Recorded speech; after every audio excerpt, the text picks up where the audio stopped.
Capítulo 6. Era una noche oscura y lluviosa, y las gotas de agua repiqueteaban contra los cristales de las vetustas ventanas, perturbando el sueño de Enrique y María. Ella finalmente se quedó dormida, pero para Enrique, ya atribulado de espíritu, era mucho más difícil reposar. Había sido un día pésimo.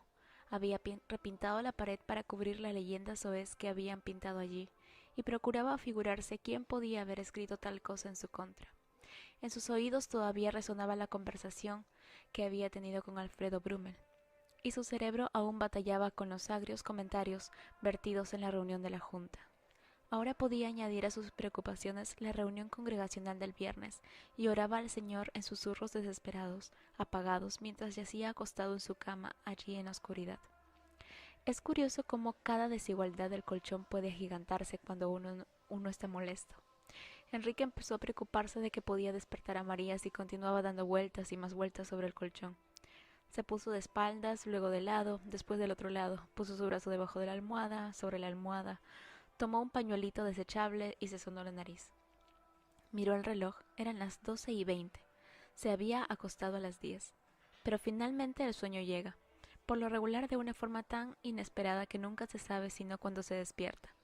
En algún momento aquella noche Enrique se quedó dormido, pero a las pocas horas su sueño empezó a tornarse difícil. Al principio fueron las acostumbradas tonterías, como manejando su automóvil por la sala y luego volando en su auto como si fuera un aeroplano. Pero luego las imágenes empezaron a agitarse vertiginosamente en su cabeza, tornándose frenéticas y caóticas. Empezó a huir de peligros, podía oír alaridos, había una sensación de caer, y la vista y sabor de sangre. Las imágenes cambiaron de brillantes y multicolores a blanco y negro y tétricas. Se hallaba constantemente luchando, batallando por su vida. Había innumerables peligros que lo rodeaban, cada vez más cerca. Ninguno tenía sentido, pero una cosa era bien clara y definitiva: espeluznante terror.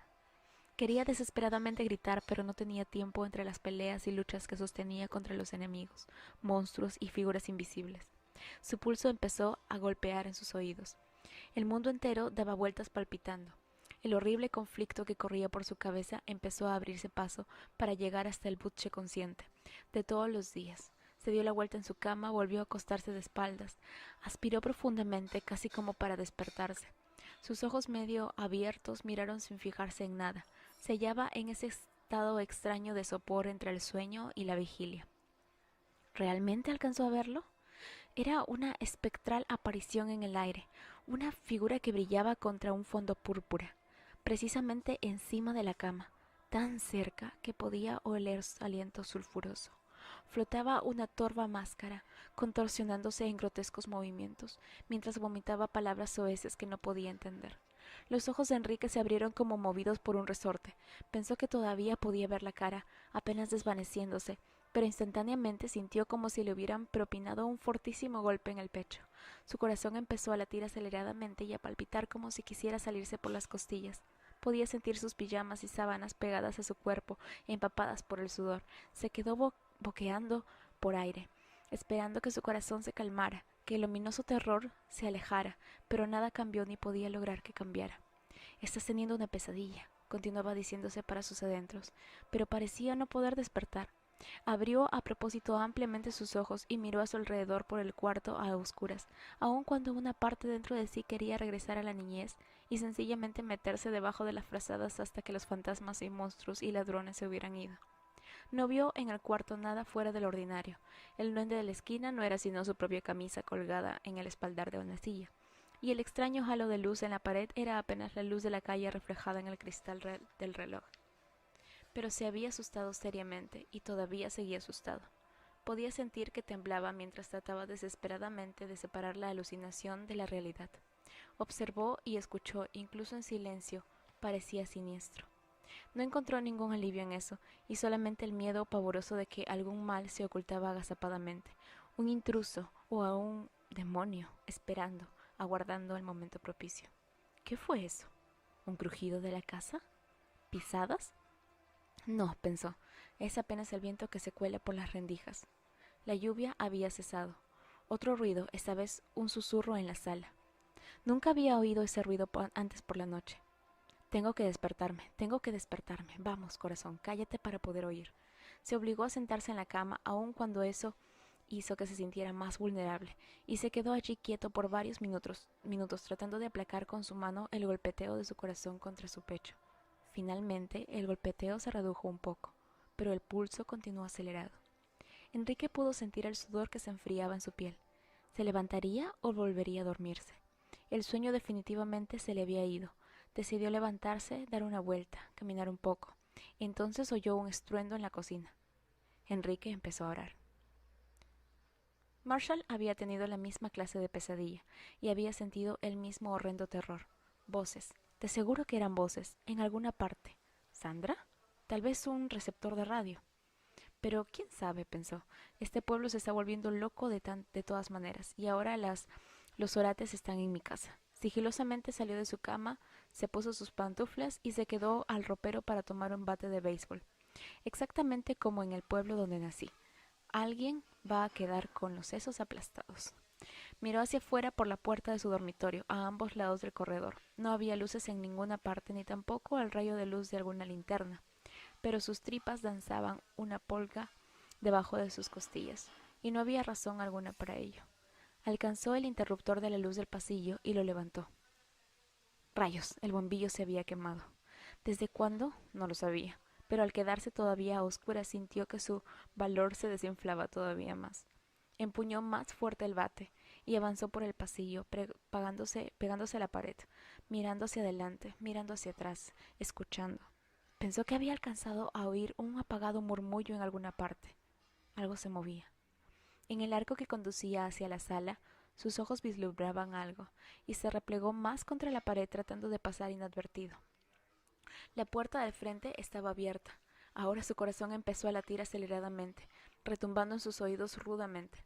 En forma extraña, como instinto selvático, se sintió mejor. Por lo menos había una indicación de un verdadero enemigo.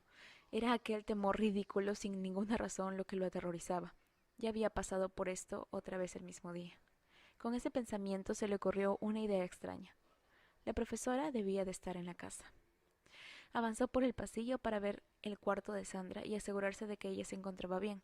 Quería interponerse entre ella y cualquier cosa que fuera lo que estuviera en la casa. La puerta del dormitorio de Sandra estaba abierta, y eso no era normal. Hizo que avanzara un poco más con cautela. Se acercó centímetro a centímetro, pegado a la pared, y luego con el bate listo se asomó a la habitación. Alguien se había levantado. Sandra, por lo menos. Su cama estaba vacía. Encendió la luz. La cama estaba desarreglada. Alguien había estado durmiendo allí, pero ahora las frazadas estaban a un lado desordenadamente y la habitación hecha un caos. Mientras avanzaba cautelosamente por el corredor a oscuras, se le ocurrió que a lo mejor Sandra se había levantado para tomar un poco de agua, ir al baño o oler, pero esa lógica tan simple quedó debilitada por la horrible sensación de que algo andaba terriblemente mal. Respiró profundamente varias veces, tratando lo más posible de contenerse, mientras se continuaba sintiendo un terror insidioso extraterrestre, como si se hallara separado apenas unos centímetros de los gigantescos colmillos de algún monstruo que no podía ver. El cuarto de baño estaba frío y oscuro. Encendió la luz, temeroso de lo que pudiera encontrar. No vio nada fuera de lo ordinario. Dejó la luz encendida y se encaminó a la sala. Se asomó como si fuera un fugitivo al acecho. Allí estaba otra vez ese sonido apagado y susurrante. Encendió las luces. El aire frío de la noche entraba por la puerta al frente abierta, agitando las cortinas. No, Sandra no estaba en ninguna parte, ni en la sala, ni en la cocina, ni en ninguna parte cerca. Tal vez había salido. Pero él sintió dudas fuertes en cuanto a cruzar la sala hasta la puerta al frente, teniendo que pasar junto a los muebles, detrás de los cuales bien podía haberse agazapado un asaltante. Empuñó más fuertemente el bate, teniéndolo listo y levantado. Puso su espalda contra la pared mientras avanzaba lentamente cruzando el cuarto, saltando sobre el sofá, después de haber revisado detrás del mueble, deslizándose deprisa alrededor del equipo de sonido, y al fin llegando a la puerta. Salió al portal, al frío aire de la noche, y por alguna razón extraña se sintió más seguro. El pueblo todavía estaba callado a esta hora de la noche. Todo el mundo estaba durmiendo todavía, y no andaba husmeando por la casa con un bate de béisbol en sus manos. Se detuvo un momento para recobrar su compostura y volvió a entrar. Cerrar la puerta detrás de él era como encerrarse él mismo en un ropero oscuro con unas 200 serpientes. El temor regresó, y él apretó más el bate. De espaldas a la puerta miró de nuevo alrededor del cuarto. ¿Por qué estaba todo tan oscuro? Las luces estaban encendidas, pero cada bombillo parecía tan tenue, como si fuera algún tipo de luz macilenta.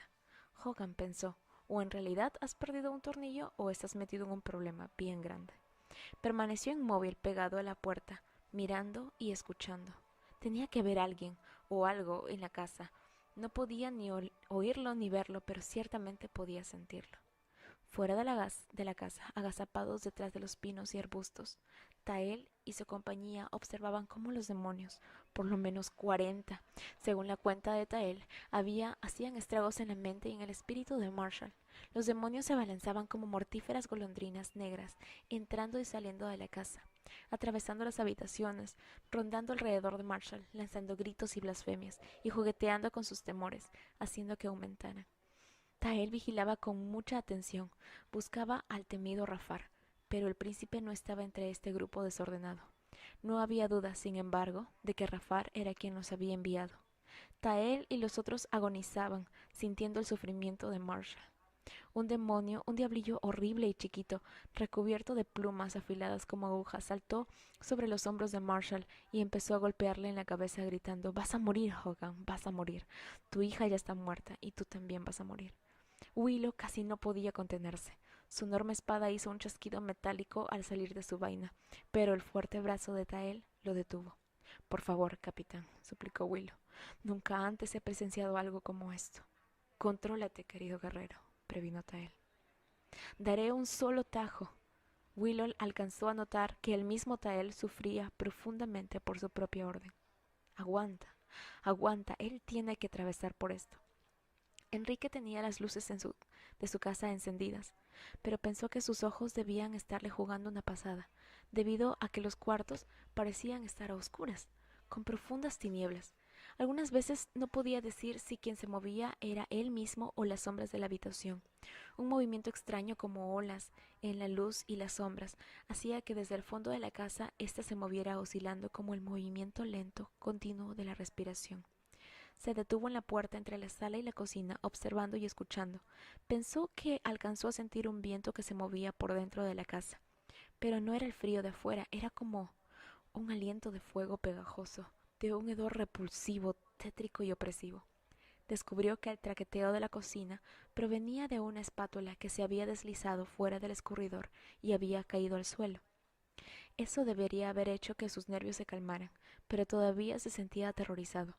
Sabía que tarde o temprano tendría que avanzar a la sala para mirar allí. Dio el primer paso fuera del dintel y avanzó a la sala. Fue como caer en un pozo sin fondo, de tinieblas y terror. Los vellos de su cuello se erizaron como cargados de electricidad estática. Sus labios empezaron a verter una frenética oración. Se cayó. Antes de que pudiera darse cuenta de lo que sucedía, se fue de bruces, estrellándose estrepitosamente contra el suelo. Quedó como un animal atrapado, luchando en forma instintiva, tratando de zafarse de un peso invisible que amenazaba triturarlo. Sus brazos y piernas se estrellaban contra los muebles, volcando mesas y sillas, pero en su terror y sorpresa no sentía ningún dolor. Se retorcía, jadeaba buscando aire y se sacudía de lo que fuera, sintiendo resistencia al movimiento de sus brazos como si estuviera nadando. El cuarto parecía estar lleno de humo, tinieblas como ceguera, pérdida del oído, una pérdida del contacto con el mundo real. El tiempo se detenía. Podía sentir como si estuviera muriéndose. Una imagen, una alucinación, una visión o vista real irrumpió por un instante. Dos ojos torvos, amarillentos, llenos de odio. Su garganta empezó a contraerse, cerrándose, comprimiéndose. «Señor», se oyó en su cerebro que exclamaba. «Ayúdame». Su pensamiento próximo, un destello minúsculo, apenas un instante. Debe de haberle venido del Señor. «Repréndelo. Tú tienes la autoridad». Enrique pronunció las palabras, aun cuando no pudo oír el sonido de ellas. «Te reprendo en el nombre de Jesucristo». El peso que lo oprimía se levantó tan rápidamente que Enrique sintió como si fuera a salir despedido del piso. Llenó sus pulmones con aire y notó que ya no estaba batallando contra nada. Pero el terror todavía estaba allí, la presencia tenebrosa y siniestra. Se sentó a medias, respiró otra vez profundamente y dijo clara y fuertemente: «En el nombre de Jesucristo te ordeno que salgas de esta casa. María se despertó de súbito y se quedó pasmada al principio, y luego aterrorizada por el sonido de una multitud de alaridos de angustia y dolor. Los gritos eran ensordecedores al principio, pero luego se desvanecieron como si se alejaran a la distancia. —¿Enrique? —exclamó. Marshall rugió como un salvaje y levantó el bate para descargarlo sobre su atacante. El atacante también lanzó un fenomenal grito, lleno de pavor. Era Katy. Sin darse cuenta, habían retrocedido hasta chocar el uno con el otro, de espaldas en el corredor a oscuras. —¡Marshall! —exclamó ella, y su voz temblaba. Estaba a punto de estallar en lágrimas y de rabia a la vez. ¿Qué andas haciendo aquí? —Katy —suspiró Marshall, sintiendo que se encogía como si fuera una llanta desinflándose—, ¿qué estás tratando de hacer? ¿Que te maten? ¿Qué sucede? Ella estaba mirando el bate de béisbol y sabía que algo andaba mal. Se abrazó a él llena de miedo. —¿Hay alguien en la casa? —No —murmuró él, en una mezcla de alivio y disgusto—. No hay nadie. Ya revisé todo. —¿Qué sucedió? ¿Quién fue? —Nadie, ya te dije. —Pero me pareció que hablabas con alguien. Él se quedó mirándola con enorme impaciencia y dijo en voz cada vez más subida de tono: —¿Parezco haber tenido una amistosa conversación con alguien? Katy sacudió la cabeza. —Debo haber estado soñando, pero fueron las voces las que me despertaron. —¿Qué voces? Marshall, parecía como si estuvieran celebrando aquí la despedida del año viejo. Vamos, ¿quién era? Nadie, no había nadie, ya busqué. Katy quedó muy confundida. Yo sé que estaba despierta. Has oído fantasmas. Él pudo sentir que la mano de ella le oprimía el brazo hasta cortarle la circulación. No hables así. Sandra se ha ido. ¿Qué quieres decir? ¿Que se ha ido? ¿Se ha ido a dónde? Se ha ido, su cuarto está vacío y ella no está en casa. Ha desaparecido. Katy corrió por el pasillo para ver el cuarto de Sandra. Marshall la siguió y observó desde el umbral cómo Katy revisaba la habitación, buscando incluso en el ropero y en algunas gavetas. Katy le informó con alarma: faltan algunos de sus vestidos, así como sus libros. Ella lo miró toda desválida. Marshall, ella se ha ido de casa. Él se quedó mirándola por un largo rato, luego paseó la mirada otra vez por todo el cuarto y después apoyó su cabeza contra la puerta con un leve golpe. —Nueces —exclamó—. Yo sabía que ella no era la misma esta noche. Debía haber averiguado qué es lo que andaba mal. Nuestro encuentro no fue de lo más cordial hoy. Bueno, eso fue obvio. Tú viniste a casa sin ella. ¿Cómo llegó a casa al fin y al cabo? Su amiga Terry la trajo. Tal vez se fue a pasar la noche con ella. ¿Deberíamos llamarla para saberlo? No lo sé. ¿No lo sabes? Marshall cerró sus ojos tratando de pensar. No, es tarde. Ella puede estar allí o puede no. Si no está allí, los despertaremos para nada. Y si está, estará bien a fin de cuentas. Katy pareció dejarse ganar un poco por el pánico. No. Voy a llamar. Marshall levantó su mano y apoyó la cabeza de nuevo contra la puerta mientras decía: no te pongas histérica ahora. Dame un minuto. Todo lo que quiero saber es si está ella allí. Está bien. Pero Katy pudo notar que algo andaba muy mal con Marshall. Estaba pálido, débil y temblando. ¿Qué sucede, Marshall? Dame un minuto. Ella le puso los brazos encima, preocupada. ¿Qué ocurre? Él batalló un poco antes de decirlo. Yo estoy asustado. Temblando un poco, con los ojos cerrados, con la cabeza apoyada contra la puerta, repitió: estoy verdaderamente asustado. Y no sé por qué. Eso asustó a Katy. Marshall, no te enfades, por favor. Mantén la calma. ¿Puedo hacer algo? Sencillamente, ser valiente. Eso es todo. Katy pensó por un momento. Bueno, ¿por qué no vas y te pones encima tu bata de cama? Voy a calentar un poco de leche, ¿te parece bien? Está bien, excelente. Era la primera vez que los demonios habían sido confrontados y reprendidos por Enrique Butche. Ciertamente, habían venido con ímpetu arrogante al principio, descendiendo sobre la casa a medianoche, para asaltar y atacar, gritando y haciendo estrépito por las habitaciones, saltando sobre Enrique, tratando de aterrorizarlo. Pero mientras Crioni, Triscal y los demás observaban desde sus puestos de vigilancia, una multitud de demonios confundidos y despavoridos salieron atropelladamente de la casa de Enrique, gritando como si fueran murciélagos, indignados, tapándose las orejas. Debe haber habido como un centenar, todos los demonios revoltosos y buscapleitos que Crioni había visto, atareados por todo el pueblo. No cabía duda de que el gran Baal los había enviado, y ahora que habían sido expulsados, no había manera de decir cuál sería la reacción de Rafar, o cuál sería su próximo plan. Pero Butche había dado buena prueba de sí mismo. En un momento la costa quedó clara, el problema resuelto, y los guerreros salieron de su escondite respirando aliviados. Crioni y Triscal estaban impresionados. Crioni comentó: Tael tenía razón, él no es tan insignificante. Triscal reforzó: buena madera, Enrique Butche. Pero mientras Enrique y María se sentaban temblando en la cocina, ella preparando una bolsa de hielo y él luciendo un gran moretón en la frente, y muchos rasguños y arañazos en sus brazos y piernas, ninguno de los dos se sentía firme, fuerte o victorioso. Enrique estaba agradecido de haber escapado con vida y María se hallaba todavía en un estado de medio asombro e incredulidad. Era delicado y ninguno de los dos quería relatar su experiencia primero, por temor de que todo el asunto no fuera nada más que un excuso de encurtidos y chorizo poco antes de irse a la cama. Pero el moretón de Enrique continuaba creciendo y podía decir solo lo que sabía. María le creyó cada palabra, aterrorizada como lo estaba por los gritos que le habían despertado. Mientras ellos se contaban mutuamente sus nada placenteras experiencias, pudieron aceptar el hecho de que la noche entera de locura había sido pavorosamente real y no simplemente una pesadilla. Eran demonios, concluyó Enrique. María solo alcanzó a sentir con la cabeza. ¿Pero por qué?, preguntó Enrique. ¿Cuál es la razón? María no estaba preparada para dar respuestas. Esperaba que Enrique mismo lo hiciera. Él musitó, como la lección número 1 del frente de batalla. Yo no estaba preparado en lo más mínimo para eso. Pienso que fracasé. María le pasó la bolsa de hielo, ya lista, y él la colocó encima del moretón, tiritando por la sensación que le produjo. ¿Qué te hace pensar que fracasaste?, preguntó ella. No lo sé, simplemente me metí de lleno, me parece, los dejé que me apabullaran. Entonces elevó una oración. Señor Dios, ayúdame a estar preparado la próxima vez. Dame sabiduría y sensibilidad suficiente para saber qué se proponen. María le oprimió la mano, dijo un amén y luego comentó: ¿Sabes? A lo mejor estoy equivocada, pero ¿no ha hecho el Señor eso ya? Quiero decir, ¿cómo vas a saber cómo luchar contra los ataques directos de Satanás a menos que simplemente los resistas? Eso era lo que Enrique necesitaba escuchar.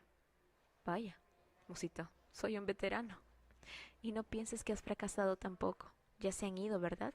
Y tú todavía estás aquí, y deberías haber oído sus gritos desgarradores. ¿Estás segura de que no era yo? Muy segura. Entonces tuvo lugar un prolongado silencio, muy pesado. ¿Y ahora qué?, finalmente preguntó María. Eh, oremos, dijo Enrique. Para él esta opción era siempre fácil de aceptar.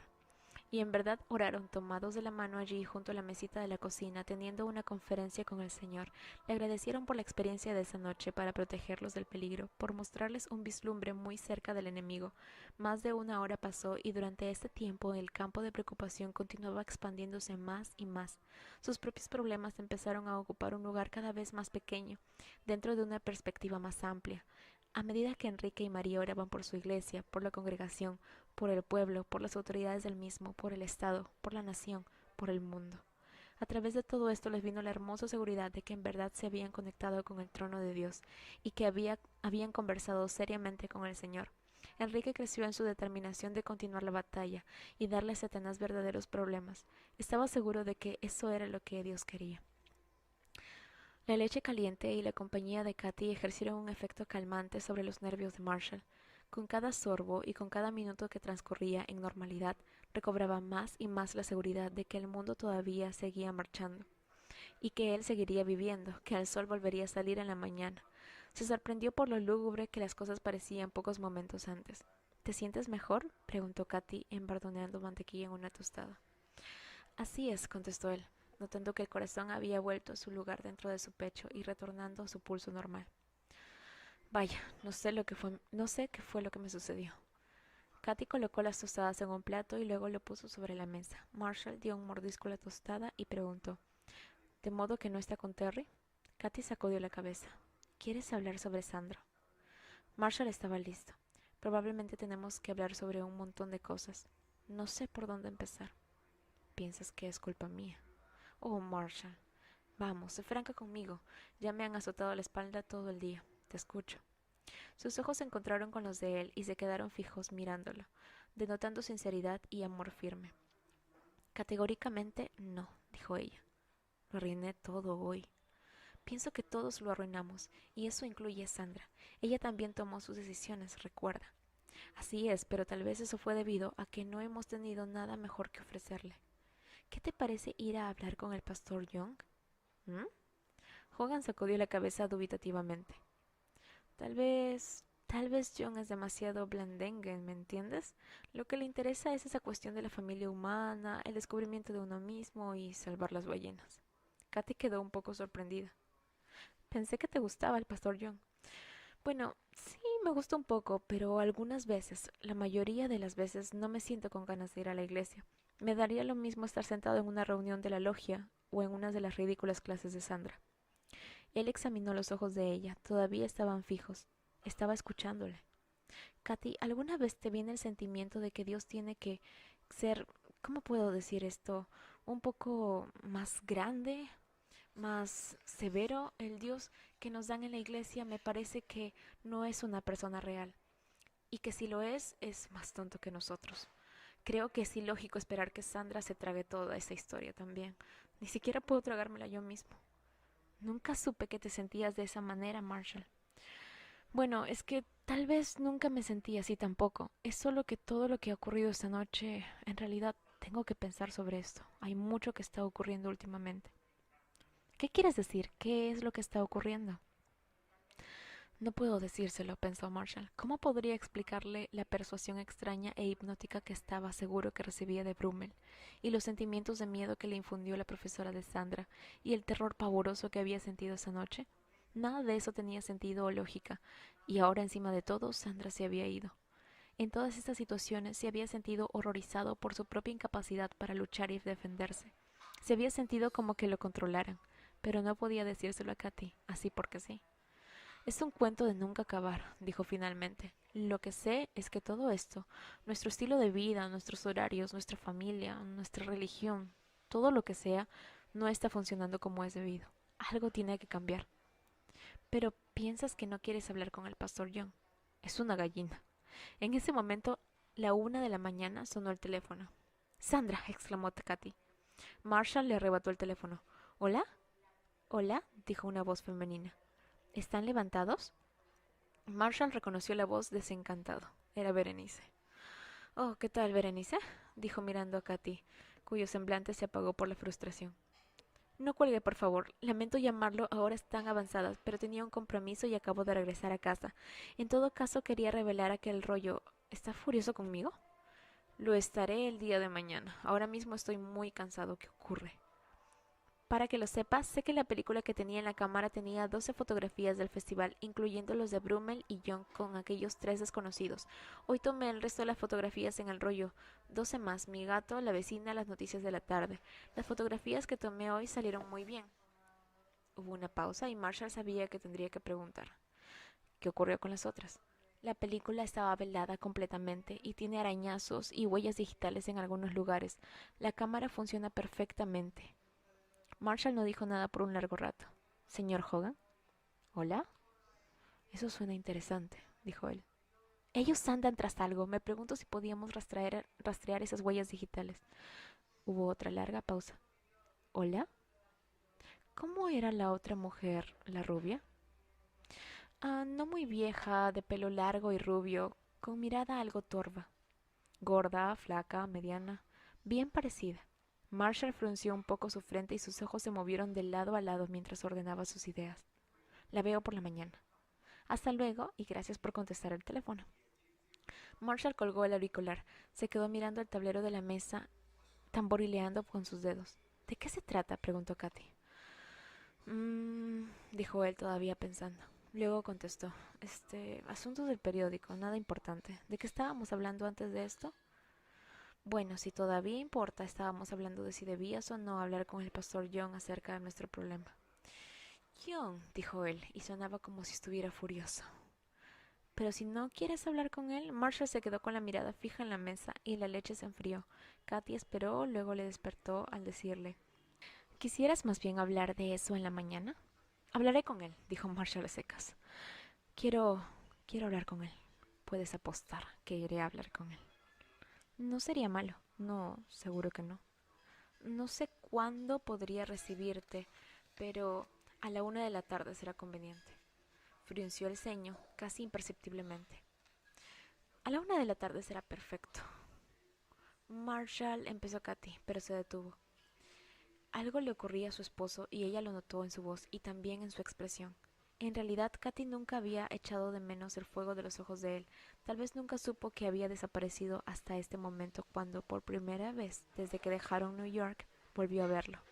Algunas emociones antiguas, desagradables, se agitaron en su interior, emociones con las cuales no tenía ningún deseo de batallar tan tarde en la noche, y con su hija desaparecida misteriosamente. Marshall, dijo ella, empujando su silla para levantarse y recogiendo el plato con el resto de la tostada. Vámonos a dormir. Tal vez yo no pueda dormir. Lo sé, dijo ella quedamente. Todo este tiempo, Tael, Willow, Nathan y Armot habían estado en la habitación observando con cuidado, y ahora Willow soltó una risita con un peculiar ronquera. Tael dijo con una sonrisa. No, Marshall Hogan, nunca has sido realmente un dormilón, y ahora Rafal ha contribuido para despertarte de nuevo.